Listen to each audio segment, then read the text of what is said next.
Welcome to Bears Country Podcast on Barroom Network. My name is Dan Shortino. I'm your host for the night. We have Dan Aguire coming up shortly. Before we begin the show, I just wanted to say that as Bears fans, I hope that no one is taking the Justin Fields sucks route on this. I mean, we have to understand it takes a little bit of time to develop a quarterback. This quarterback is in his third offense in 3 years. We cannot jump on this bandwagon of thinking that Justin Fields is the problem. I just wanted to get that off my chest before we begin, because I think there's a lot of other issues that we can talk about, and I'm happy to get into that with you. Kitty, let's kick this off.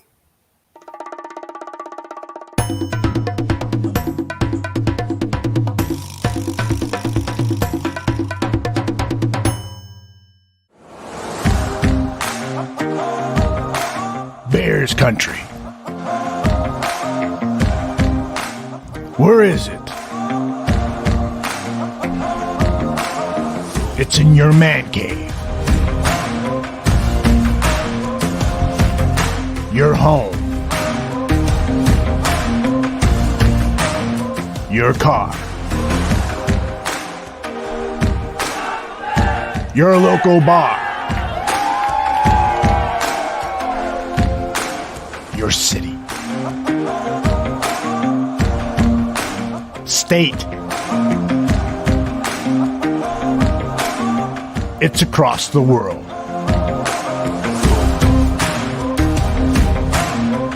It's in your heart. And it's here. The Bears Country Podcast.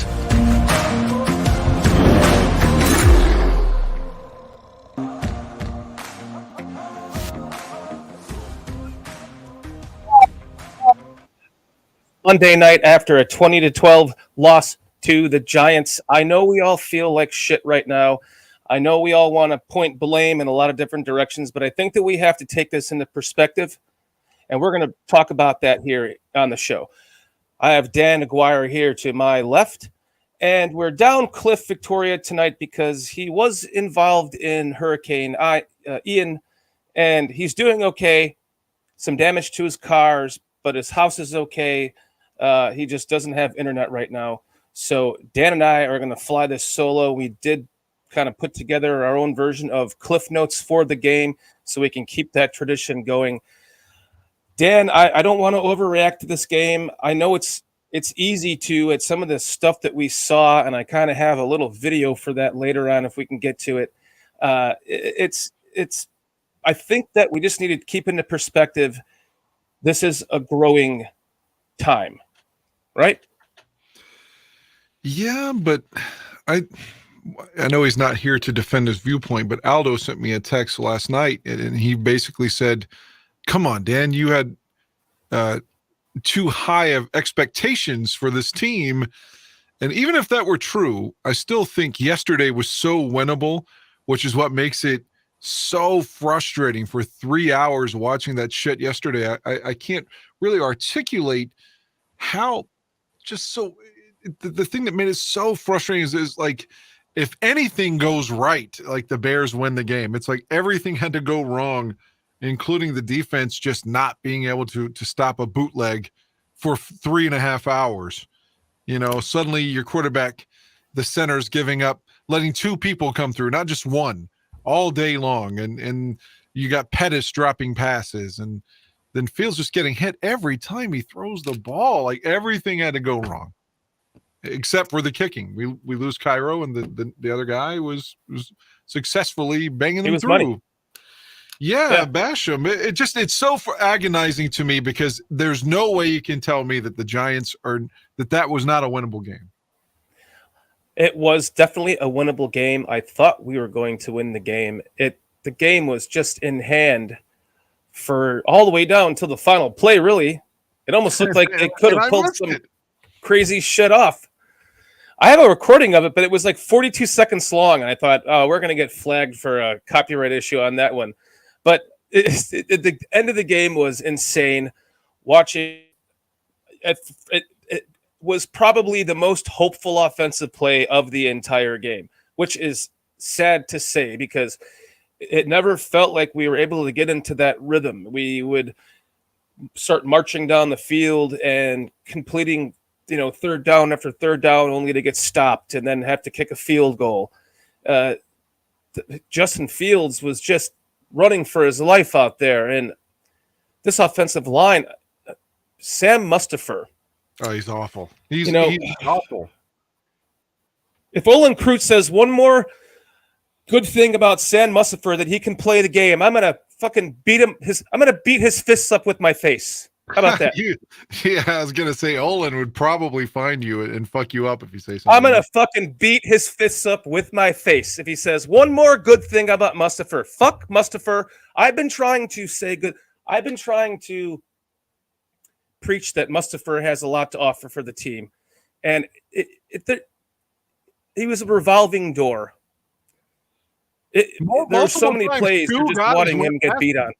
I don't mean to talk over you. I was going to say, just adding emphatically saying that to your point, there were multiple times that he would let two people go past him, not just one, two people, the lineman and the linebacker, coming through the same gap. And yeah, he was brutal yesterday. It had to be the worst game of his career. Had to have been. Oh God, easily. It's the running for his life that you're seeing Justin Fields do that scares me. I mean, I have a little thing we can talk as I pull this up. I mean, Justin Fields is absolutely running for his life. Kitty, can you remove Dan? I mean, this is a good 58 seconds that I put together of him just running for his fucking life. So I don't want to hear people start talking about this is a Justin Fields problem. Yes, he might hold on to the ball a little bit too long. Yes, he might have missed some plays that were within plays. But the kid is not getting the time. And I'm really hoping that when this offensive line starts to come together, I don't know what just happened there. There we go. If we can get Patrick back into the center position and start to, keep Jenkins at the right guard position. Well, if I could add to that quickly, I saw earlier that Whitehair is going to be out an extended time. So they may say, well, let's leave Mustipher in and just put Patrick at left guard like they did during the game. But before you react to that, this was tweeted yesterday, and it goes to your point, or earlier today, I'm sorry, 11:36 East today from Lauren Cox, who used to work at the bar room. Justin Fields was under pressure on 51.4% of his drop back passes against the Giants. On plays where he was clean, and this is the important part, on plays where he was not pressured, he went 10 of 14 for 168 yards with a Pro Football Focus grade of 90.3. So again, give the guy fucking time. He can do some damage if he's running for his life on every play. And we say that in a cliche, but the point is still valid. Even if we're emphasizing it with a cliche, he's got pressure almost every time. More than half of the times he goes back, there's somebody in his face. I mean, it's just his pure dexterity and athleticism that's allowing him to escape monstrous big hits. But that's going to come back and haunt him at some point if we can't protect him. And that collage that I just put up for you guys, if our quarterback does that for an entire season, what is that going to do to his body? It's just going to get broken down. It's going to end it. It's going to shorten his career. So they have got to get this offensive line figured out. They've got to give him that pocket like you're talking about. He does well within the pocket. When he has a clean space to throw from, he does well. And when things start to break down around him, he's going to use his feet, and he's starting to get happy feet. And that's the thing that scares me. It's not that he sucks. It's not that he's terrible at this or that. It takes time to learn how to throw the ball differently, like they've been working on his throwing motion, learn his footwork entirely differently, like they've been working on all training camp. And you have to apply that to a game situation, and everything is breaking down around you that quick. So I'm actually happy that he's not injured. I need some wood to knock on. Yeah. But, if he keeps doing this, he's not going to hold up over a 17-game season. They have got to get this shit figured out, man.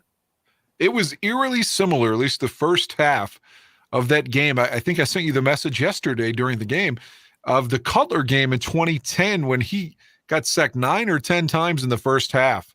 I mean, it was just every time Jay went back to pass, he got hit.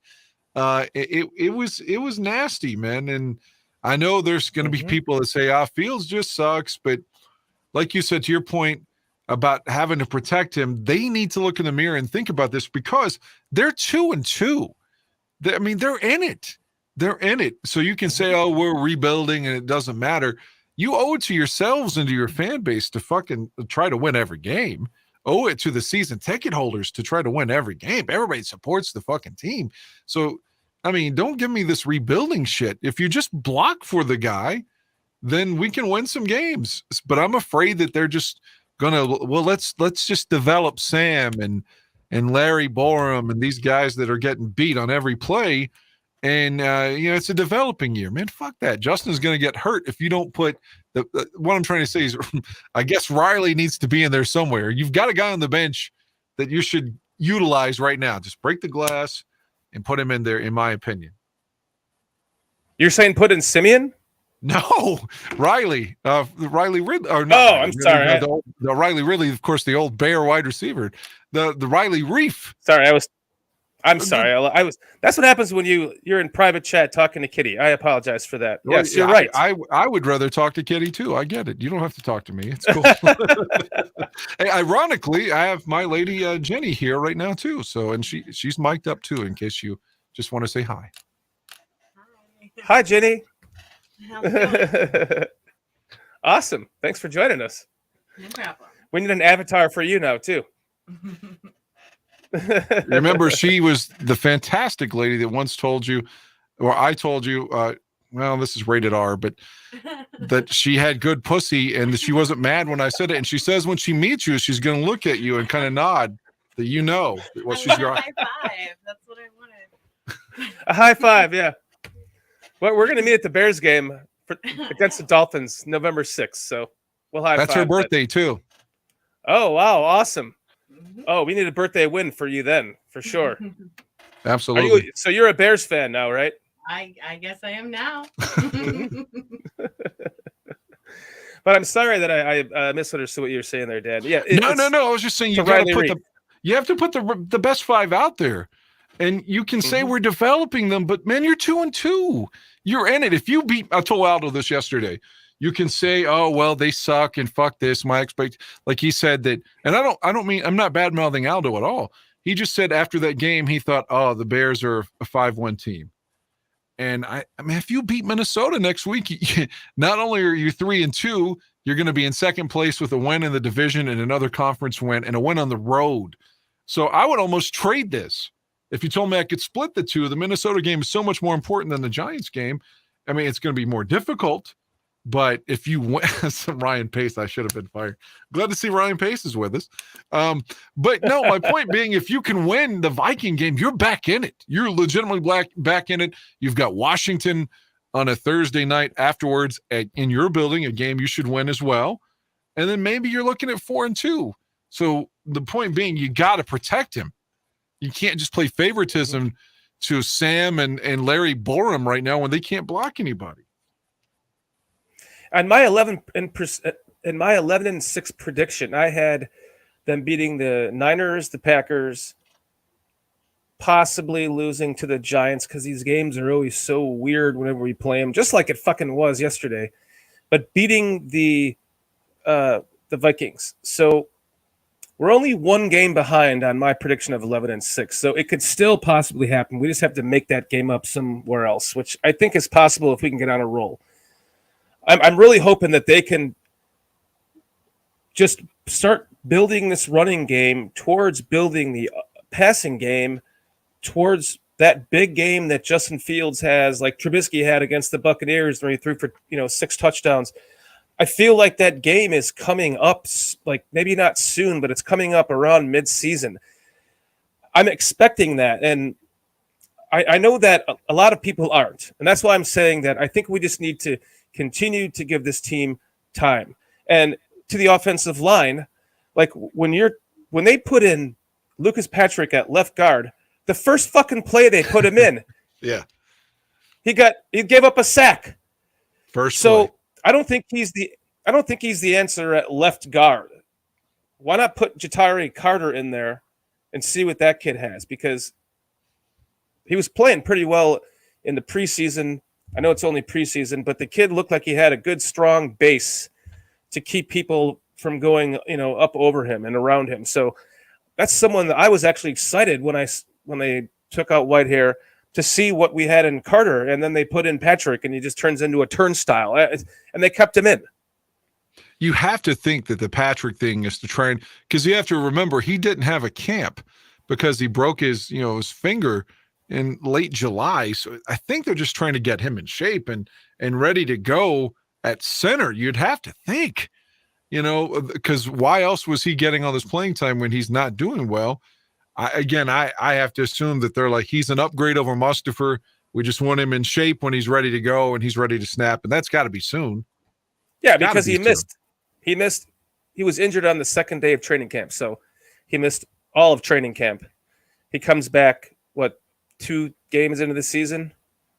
I get that they're trying to just put him in and get him into shape and, get him to where he's ready to start playing center. But, man, this is a very nervous time. It's making us all nervous because we just want to see that come to fruition. We want to see that line that we all envision. I agree. And then if I could shift just for a second, and I said shift with an F, not shit. But if I could shift for a second to the wide receiver play, when you've got Pettis, dropping that pass and just seemingly going through the motions. I mean, I know late in the game, Velus Jones had a terrible fumble that cost us essentially the ball game. But although I don't think I wouldn't have punted on the 4th down, there's no way I'm punting there at the end of the game. But having said that, it looked like the right move considering the Giants went 3 and out and then Velus Jones fumbles. But I still would have liked to have seen him get more time on the offense. And maybe the kid that they signed from Minnesota that burned us at the end of last season that we have that is on the field 1 play a game. Why is Velus Jones? What has he done to be on the field? And I like Brown too, St. Brown. But if you're not open, you're not catching passes. And you're not getting open, then let's try something else. You got to give Fields. Why don't we throw some slants? We do throw screens now, not necessarily effectively. There have been a couple that were effective, but give him some easy throws. It just seems like we don't have a quick passing game at all. Green Bay just kills us with those slants. Why not do that with a big-bodied receiver as a possession receiver? Throws, when the guy from New England gets healthy that we draft or traded for. But in the short term, I would like to see Velus Jones against Minnesota a little bit on offense, and especially the guy that they cut. Because he's going back to his former team. You get that emotion, that extra energy, and sometimes that intangible is big on a Sunday. I really believe that. Mm-hmm. Treston Ebner has not been exciting to me at all. Where is that speed? Yeah, he's looking slow. I don't know, especially when they're doing that little toss play off tackle. He's getting hit seemingly. It's like 2nd and 9 or 2nd and 10 every time he runs that play. I had some videos I had pulled up. We'll have to save for last call at Hell Us All over on Bears Country Podcast when we're done here on the Barroom Network. That I wanted to pull up about just showing Treston Ebner with the ball in his hand. Just he's getting a handoff, and I just don't see that 4.2, 8 speed that he was claimed to have. If he has it, he's a 10-speed bike starting off in 4th or 5th gear. And he can get to that top speed, and when he's at his top speed, he's fast, but he just can't get there quick enough. That's what I'm seeing. Fucking Herbert hits that hole with quickness. You're just not seeing it at all from Ebner. Yeah, he does look slow, and he looked very good in the preseason. I guess they say the speed of the game changes between that and the regular season, but man, it does look like a huge fall off. But again, he's a rookie. Maybe he's intimidated. I don't know. I'm just trying to I'm not saying give up on him yet, but he does look like the 3rd string running back at this point. That is certain. And I just had a feeling yesterday on that third down before we punted, because it seems like anytime there's 3rd and 2, we don't get it.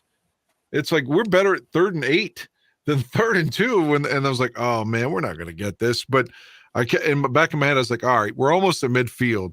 He's going to go for it on 4th and 1. He's going to go on 4th and 1. He's going to. And then he fucking kicked. I mean, you're down 8. Come on, man. You got to go. I mean, in my opinion. And again, Fields never touched. Well, I guess he had the miracle play that I missed because my cousin was working on the water heater for me, and it tripped my breaker, and that's why the power was out on that last play. So I didn't get to see it. But I'm glad we didn't. I didn't see it. Now that is a microcosm of how bad yesterday's game was. Didn't see the final play. But it was the most inspiring play of the entire fucking game on offense. So I'm sorry. Why don't we go down the field though? It's like, I know the second down play again. Fields was trying to go down the field, but is run out of bounds because guess what? He's got pressure. But so they had 3 plays with 17 seconds to go when they got the ball back. Man, throw it the fuck down the field. Throw it deep. Maybe you get a pass interference. Maybe you get an illegal contact. Something that stops. I mean, I know he's running for his life, but if you can just give him 3 seconds to throw it deep. You saw what he did to Mooney early in the game, as you're going to talk about with the cliff notes. I mean, we didn't go back to that at any point. He's showing you he can throw the ball. Just give him some time. But when you have to throw the ball, I don't know why we don't throw it down the field. It just drives me crazy. Well, in the end of the game there, when they were on that final drive, he was running for his life. Right. And so they had no choice but to go for that final play and just try to make some fancy play out of it. And like I said, it was the most exciting play of the damn game. Well, I know like the comments is not enough time to throw deep. Maybe he means, I don't know if he means time of the game or time because of pressure. Pressure, I certainly can agree with. But even if you're wherever they got the ball, it was like about the 20, 25, I think. I mean, I'm not saying you're going to throw like a Doug Flutie kind of touchdown there, but just go fucking deep though, is what I'm saying. Just throw the ball deep. Just tell Mooney to run and go. Is what I'm saying. That's what just take a shot. Even if he doesn't catch it, there could be illegal contact. There could be pass interference. I mean, just take a fucking shot. Don't throw a little screen pass. The second down when he had to run out of bounds, there was no time. He had so much pressure coming his way. But just take a shot. We never take a shot. I don't know. And you saw what he did when he did throw it deep, when he caught it. And that defense, man, they were just getting – what was with the fucking bootleg? Like I told you last week. I was joking last week, not to be Mr. Know-It-All, but I've seen so many Bears games in the last 30, I'm 78 years old. How many Bears games have I seen where we make a scrub quarterback? I can call him a scrub now. Fuck him. Daniel Jones is a bum. I wouldn't say that last week because I just knew it in my fucking DNA that he was going to have a great game. Every time we play a bum like that, there's probably 50 quarterbacks over the years that have said their best game was against the Chicago Bears. And even if it's a year that they're doing well, how is that possible? It's just, I mean, even Peyton Manning, I'm not going to call him a bum, but remember his rap leading into the Super Bowl was he couldn't win a big game. He couldn't win a big game at Tennessee and in Indianapolis. He kept losing, but you got the sorry-ass Bears in the Super Bowl, and he wins his big championship. And one of the worst weathers in all of Super Bowls. Yeah, it feels like every time we play somebody, they're real. Like if they were giving you their resume, their best performance is against the Bears. We go to Miami a couple years ago and got our ass kicked by what's his fucking name? He was at the Broncos and the Brock Texans. Osweiler. Brock Osweiler, yes. I remember Hall of Famer Brock Osweiler that day. And again, I'm not trying to say, I'm better than anybody, I'm smarter than anybody, I'm not. But that day, I forget who their quarterback was. They didn't have Tua yet. Whoever their quarterback was injured. And I told at that time I was in a text chain with Phil and Shane, and I was like, "Oh, this is bad." They're like, why Osweiler sucks? I was like, no. He's already won 2 games against us, one in Denver and one in Houston. His first start at both locations, I believe, and now he's going to get his first start with the Dolphins against the Bears. I was like, well, this guy beats us, and of course, he beat us. But that's because Cody Parkey couldn't make a kick. Imagine that. Hey, Brett Hundley's best game in his career was against us for the Packers. Yeah, and that bum Detroit had Driscoll a couple years ago. Like, Driscoll looked good against us. It's obviously Colin Kaepernick. I don't mean to bring up politics or anything, but Kaepernick's best game as a pro was against the Bears on Monday night. In his first start, no less. Yes, his first start.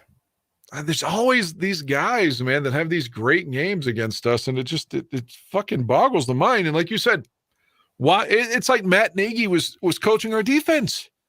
We will not make the game plan is paramount.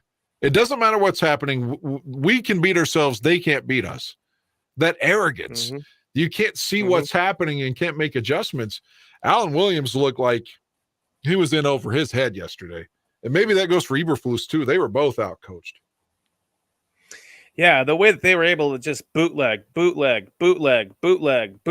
I mean, what in the fuck? And every time they did a bootleg, he had all day to run. Imagine if Fields could just have just a half of what Daniel Jones could do in terms of separation from defensive players. Every time Fields rolls out, there's somebody in his face, if not 2 people in his face. And then the Bears never – I mean, you can't tell me Robert Quinn can't make a play right there. I mean, I've defended Robert Quinn a lot, but you're a savvy veteran, man. Like, come on, make a play. Like, whenever he rolls toward you, fucking hit him. We got him one time all day, and, of course, the pussy was hurt after that. He had 18 and a half sacks last year. It's time for him to take a year off, Dan. No, I think I don't want to question that. I just meant with Daniel Jones, though, the one time Brisker hit him and then suddenly he's hurt. We wouldn't even have had him. And then what happens? Tyrod Taylor comes in. Now, granted, the San Diego or LA Chargers nearly killed him with an injection last year. So my joke yesterday was probably, I was like, I wish they would kill him. But the Chargers literally almost did when they ruptured his lung or whatever. So I shouldn't have made that joke. But when you have Tyrod Taylor coming into the game and all he can do is run, and we're letting him run. It's like even Tyrod Taylor looks like a Hall of Famer for a few plays against the Bears. Like, you know what he's going to do. He threw the ball one time, and Eddie Jackson picked it off. He came in and ran the same fucking play that they've been running the whole damn game. A bootleg to the left and got a first down on it. It's like, what's going on? You can't stop this? And then the one time they had Saquon, it was Nicholas Morrow had him in the backfield. It was going to be like, ooh, what a hit that was. And he let Saquon go and he gets a first down. That's the kind of shit when I was trying to articulate how frustrating it was, because Morrow makes the correct read. He blows the play up, but then lets him burst out of his fucking tackle. And they get a first down that they didn't deserve. Well, I guess they deserve it because of Saquon's effort. But I'm saying the Bears defense had the right call on. And he gets the correct penetration, and they still get the first down. And it's just like, wrap up, dude, wrap up. That's why it was so frustrating. Like, even when you do something right, it still ends up being wrong yesterday. I mean, man, if they're really grading the loafs, like he was talking about in the preseason, like we can't loaf around. I mean, boy, film today must have been really bad, huh? I mean, everybody's loafing and looking the wrong way. Yeah, what do they have? 261 yards rushing against us or something like that? Like the Bears are 30th against the rush. Heading into yesterday, they're probably 32nd today. Oh, they have to be after that. Why can't we tackle anybody that runs the ball? I mean, that's what your job is. Fucking tackle. How many we have stats here. Kitty, pull up let's see. Let's get some stats here for the running game, because this seems like a Mel Tucker defense at this point. And I don't mean Mel's success after the Bears. I mean with the Bears. Oops, sorry, Kitty. Yeah, rushing. Where are we at here? Daniel Jones, 68. Khalil Herbert, 77. He had 9 yards less rushing than our fucking running back did. Man, Daniel Jones was making me so mad because I was looking. I mean, he looks like a kid that has too many chromosomes. And they put him in the game because they're like, he's got Down syndrome. He's got something. There's something not right with him. So don't tackle him. Just let him come in and run the ball once or twice. And then he starts balling, and they can't stop him. You know, and what did we talk about? We talked about it last week. Let's just call him Hall of Famer Daniel Jones, because if we start talking shit about him, he's going to come out and have a great game. And we tried the reverse psychology. It didn't fucking work. So what do we do now? I will tell you this. I'm telling you, like, this is not scientific proof, but it's been the last 2 times for sure. I can't shave on game day. I can't shave or shower before the game. I did that before the Green Bay game, and I thought yesterday, fuck it. Why be superstitious? I shaved before the game. We lost again. I can't do it. Every time I shower and shave before the Bears game, we lose. We could be the 85 Bears against the Lions team in 08 that didn't win a game, and we would lose if I shaved before the game. I got to stop it. You ever do that? Okay. You're like, I can't wear this fucking pair of shorts today. I can't do this today. And like that, it sounds ridiculous, but there's a non-scientific truth to some of this shit. And that's one of them. Every time I wore, I'm sorry, I had a Mitch Trubisky jersey. Every time I wore it, I had them too. Fucking lost the game. I would like just take it off at halftime. I'm like, fuck this. I'm not wearing this jersey anymore. Yeah. I mean, I had the Mitch jerseys too. He got benched yesterday, by the way. Yeah, I heard. Yeah. It's Kenny Pickett's coming in now, huh? That's the end of Mitchell in Pittsburgh, I would think, but I don't know. Mm-hmm. If they couldn't get anything out of him, then I'm happy with knowing that we made the right decision. Don't pay my water bill the rest of the season. My water bill was double what it's supposed to be this month anyway, because I got people staying with me. But yeah. I'm not going to shower before the fucking game now, unless it's like one of those situations like, the Bears play at 8:30 and I shower at noon. I mean, that doesn't matter. But like, if I shower right before the game, like the kickoff's in a half hour, let me go ahead and shower real quick. There's going to be a woman coming out. There's only one. The Bears do not appreciate Jenny's coming over. So let me be, nice. And, you don't want to have your balls stinking or something horrible. Bears win. I'm acting lucky after the game. Yeah. You can't be like, oh, wait a minute. Don't blow me now. I've got to go to the bathroom and wash up first. You got to be ready for these things. And but my point is, all jokes aside, like that's one of the things that every time I shave on game day, we lose too. Like I can't shave on game day. I'm telling you, it's like the last 10 From now on, you're showering and you're shaving the day before. I'll shower and shave after the game. I believe there's some validity to this shit. I'm telling you. I'm sure there is, Dan. There's got to be something with other people too, where they have like a thing that we lose every time you do X. Oh, sure. Everybody has their own superstitions, And I get mad at myself for believing in it. I get mad at myself for even putting myself in that spot to think that something I do can make a difference, but it feels like I can make a difference somehow. I don't know. That's part of being a fan, Dan. Well, we did put together, even though we don't have Cliff Victoria here tonight, he is dealing with Hurricane Ian. We did put together some Cliff Notes just to keep it going for him. So, Dan, why don't we do that right after we come back from this?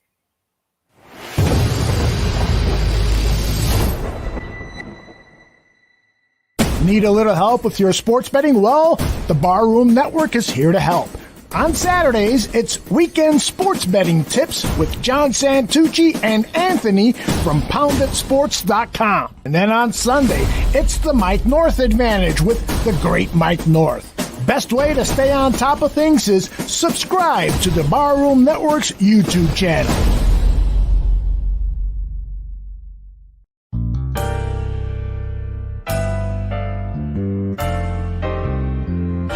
Dan, do you prefer the method of having altering? No, because Mark Trestman did that and Matt Nagy did that, and arguably they're the worst two coaches in the history of the franchise. You're forgetting John Fox. He squeezes in there, baby. Did Fox do that too? I think so. Fuck that. Put the C on Fields and leave it there. Exactly.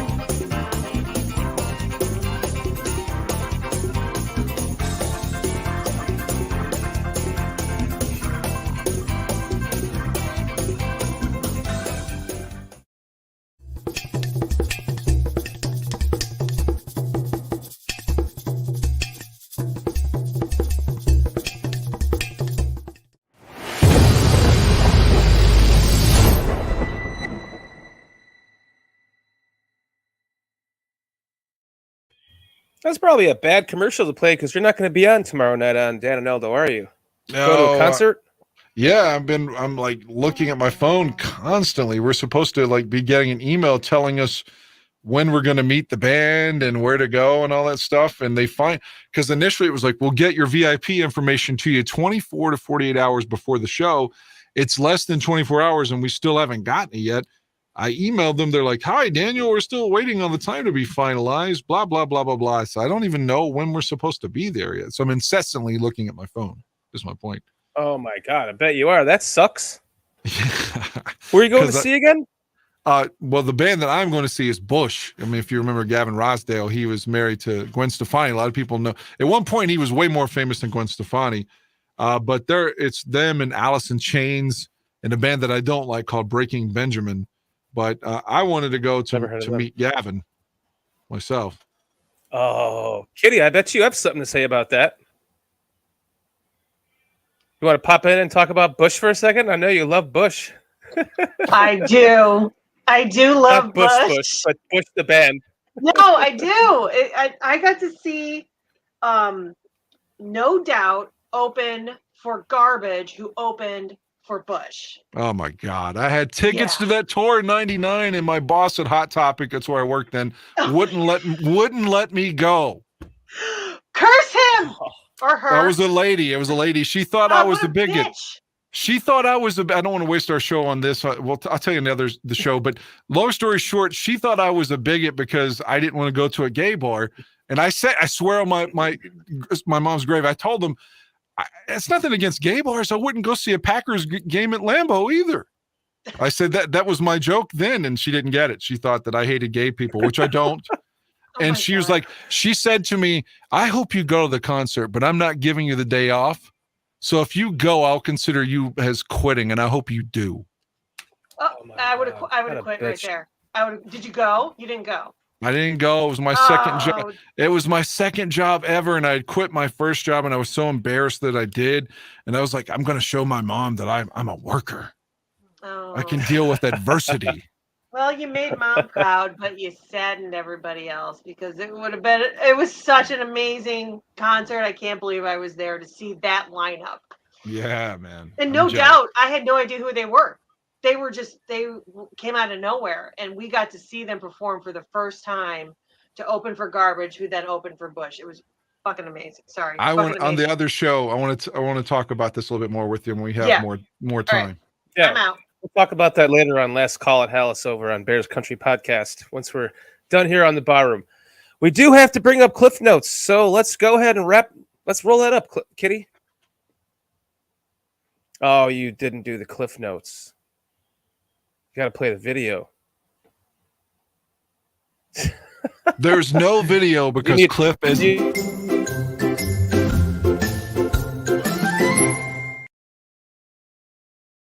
There you go. What the fuck happened? So these are our versions of the Cliff Notes. We kind of talked about some of this already, but the Bears defense stopped them on the first drive. And I was right at the gates. I thought that we were going somewhere with this. The defense looked good on the first drive against the Giants. And then the Bears' first drive, they start to get Mooney involved. He catches a nice pass. It wasn't that deep one, but it was still like a 15-yard pass. They march down the field. They don't get a touchdown, but they get the field goal. But they drove very deep into Giant territory, so it looked good. It looked good. At that point, I was excited. I'm like, okay, it wasn't a touchdown, but we're up 3-0. Let's get the touchdown on the next drive. Right. But then the Giants get the ball, and like we talked about, bootleg. Giants score a touchdown. And then the Bears get the ball back. I know we're not Cliff, so we're doing this a little bit differently than Cliff. Sorry, but we're trying to we're doing this in honor of Cliff tonight. Well, let me comment one thing. Let me comment one thing on the bootlegs. I give the defense, to use a golf thing, a mulligan on that because that's one drive, and you're shocked, you're surprised.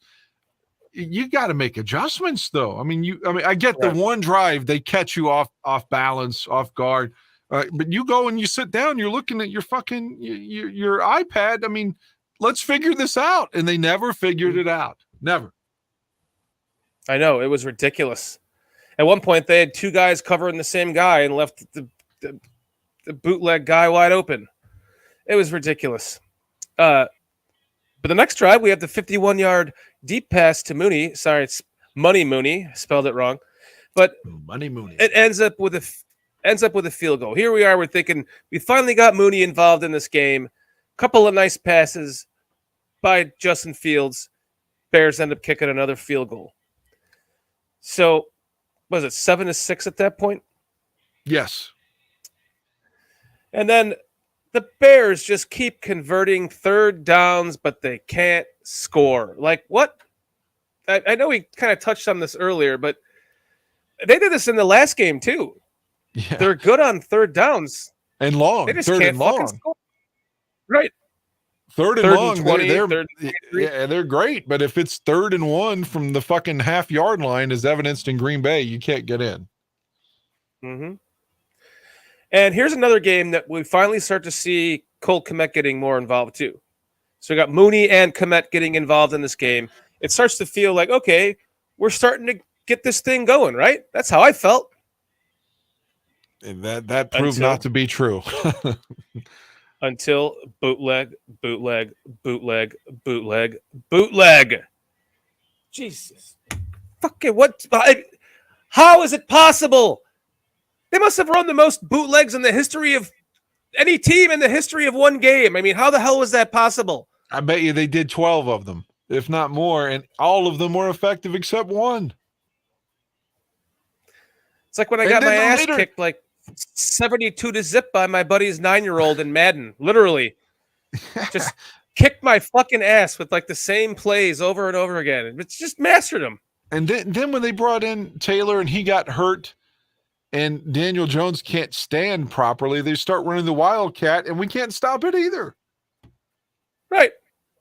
I mean, you know it's coming. They've got Barkley in the quarterback position. It's going to be a run play. Well, we can't stop that. We don't know what to do. Bootleg to the left, first down. God damn it. Man.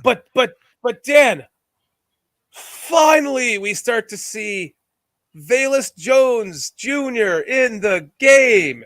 And I know I'm thinking, oh, fuck. It's a punt? It's a punt return? They're putting him in on a punt return. Why not put him in the game and get him involved as a receiver? I know you had to think the same thing. Oh, absolutely. Especially after Pettis had that easy drop later. I don't remember what quarter. Was that the 4th? Or was that late third? It was in the second half.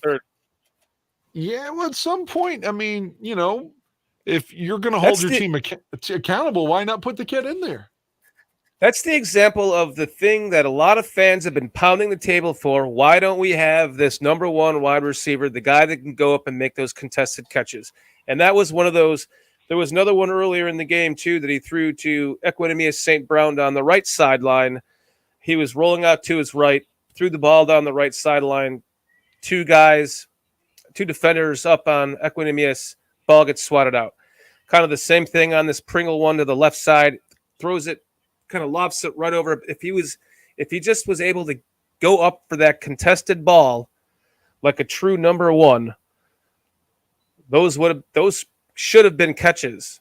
So I guess I understand why people have been pounding the table for this number one wide receiver, even though I've been saying that I think that we can just have the quarterback ease them along and develop a number one wide receiver out of someone. But I guess I was wrong. What do you think about the receivers? Somebody, again, if you're going to drop those passes, you got the kid from Minnesota. I can never remember his name, that we acquired from the waiver wire. And again, you've got Velus Jones, and you've got your 3rd round pick. I mean, you know, goddamn, if you don't want your job, you're going to drop passes. There's got to be some accountability. Put the other guy in. Mm-hmm. Why isn't Velus Jones in one of those plays? That was frustrating. You're trying to ease him in on punt returns? That's got to be the most fucking chaotic thing you can do in a game to start playing a game for your first game in is fucking catching punts. Come on. Kickoff returns would have been better than punts. But you can't just put him out there on some plays designed for him in the offense? Yeah, that's That what to me was they a said they failure. were going to do in the preseason. They said that he was going to be some kind of like gimmicky difference maker that you have to account for in the offense. Everyone's going to see he's on the field like Cohen earlier in his run with the Bears, or Devin Hester before he became the quote unquote number one wide receiver and could be shut down. But in early on in like 07 when they would throw him in there, you like, oh shit, Hester's in, that's what they thought Valus was going to be, but we didn't even try it. I don't understand why in a NFL where passing is paramount, you don't utilize the talents that you have to try to pass the ball. This kid missed most of training camp. He hasn't played in a game yet. They put him in the first game, and they put him out there to return punts. I mean, that is ridiculous to me, because you have this chaos, everyone trying to tick off your head, and you're trying to catch this ball. And it's raining. Ease him in. Right. By then it was raining. Ease him into the game. Get him in there and some screens. Get him in there in some bubble screens. Get him in there in some quick slants. Throw to him deep on one of those that you would have, instead of Pringle, go to him there. Man, that was frustrating. Look at that comment. Look at that comment on the screen. Fields gets 1.3 seconds to make a throw. The O-line is horrible. Mustafa had a PFF grade of 1.5. 1.5. And I'm no expert. Thank you, I'm just a meathead fan. I'm not watching the tape and breaking this down. I was just watching the game in real time, and I could tell that Mustafa was the weak link. I was like, God, all the pressure's coming up from the middle, like right in his face. It's Sam Mustafa. And then they put Patrick to his left, and it became a double weak link. It was hard to watch. It was maddening and frustrating. And I'm not going to say, I don't want to use hyperbole in saying all my years that was the most frustrating game, but man, it felt like it was in the top 10 because it was so there for the win. And you're going to be, if we're sitting here today 3-1, even with all these other problems, 3-1 feels like you won the lottery or something. 2-2 feels like they just told us we might have ass cancer. But we're more tests pending. You're like, oh shit. The 3-1 feels like we're going to like Hawaii or something. Like, yeah, 3-1. And it was right there for you. It was right there. Like the coaching staff has to know. Even though Valus made the drop, Mustafa's playing terribly, or the drop, punt, and the fumble, and the offensive line, it was struggling so badly. Coaches have to know today this loss was on them. They have to know. The inability to make adjustments on the defense with that bootleg, the inability to just – I mean, that was the first time Eddie Jackson had a pick that we lost in the game.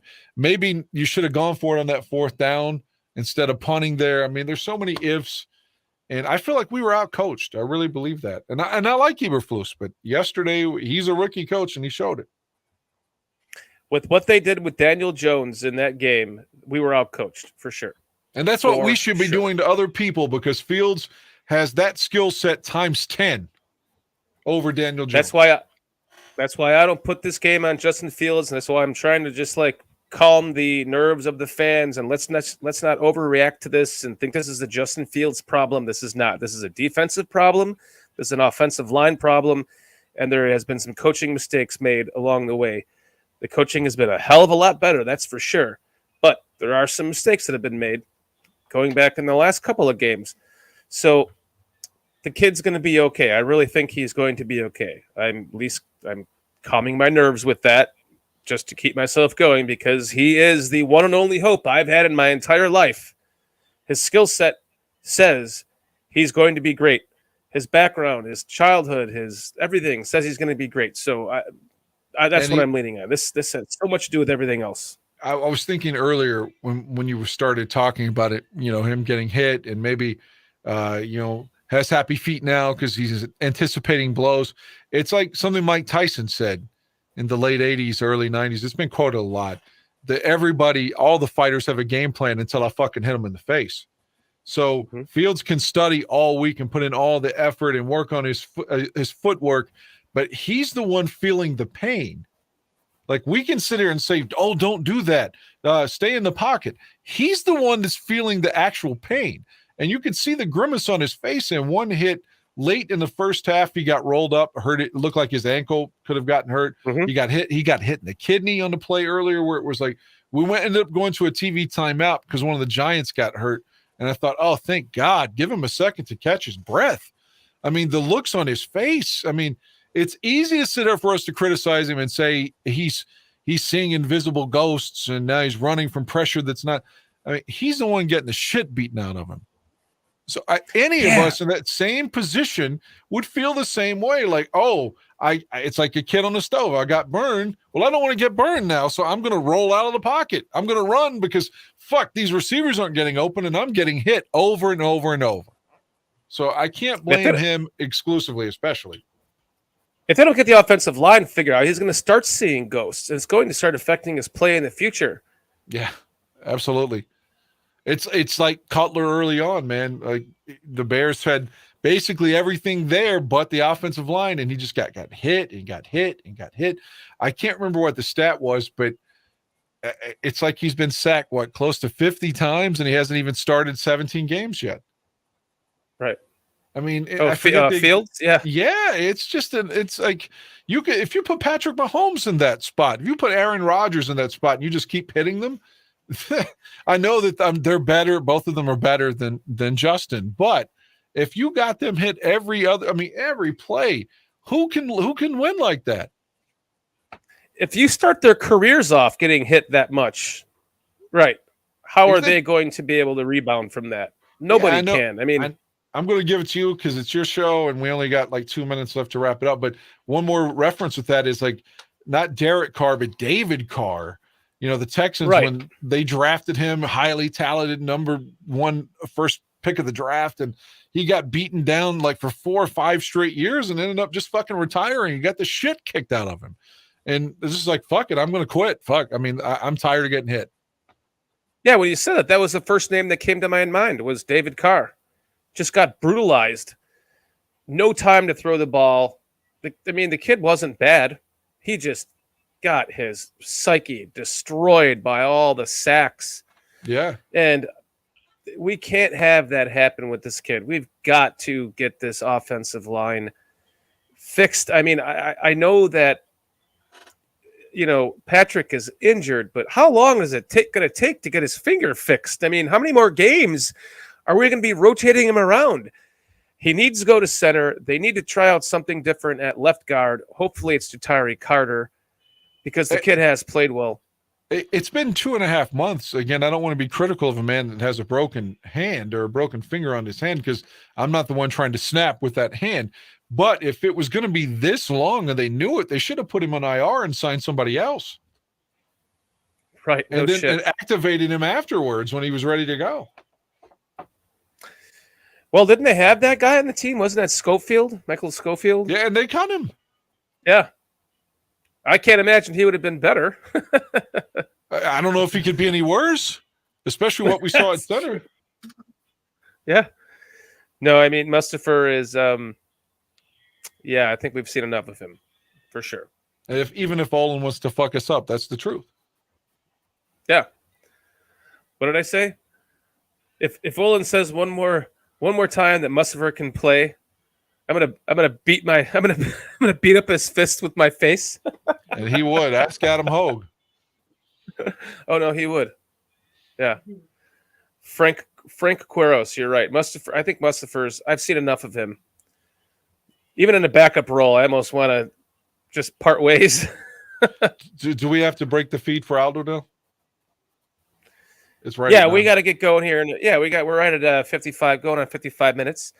Yeah, let's wrap this up. So after we're done here on Barroom Network, we're going over to Bears Country Podcast, and we're going to do a segment that we call Last Call at Hallis Hall, so we can make way for the South Burbs Hitmen that are coming up here next on the Barroom Network.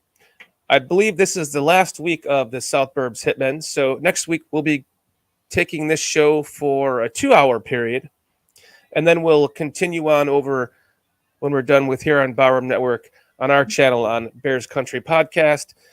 the goal there is to do more of a Q&A session with the end with fans and get them more involved, because on this show it's hard to converse with the fans when you're you're Time just limit. gabbing back and forth. Yeah, it's hard to read and talk and keep your you keep attention to everything. So the next show, last call at Hallis Hall on Bears Country Podcast. Time to unwind. Go take yourself a pee break. Grab yourself something to drink. Smoke yourself a blunt or a bong, whatever it is you have to do. And you can come on over there and meet us at Bears Country Podcast. We'll wrap up this conversation over there. Thank you all very much for joining us tonight in chat. We appreciate you. We appreciate you, the Barroom Network, for allowing Bears Country Podcast on your network on Monday nights at 8 p.m. So thank you so very much. If you do like this content, make sure that you like and subscribe to both the Barroom Network and to Bears Country Podcast on our own channel. Until then, we will see you here on the Barroom Network next Monday night at 8 p.m. Eastern Time. Until then, 1, 2, 3, Bears! Bears.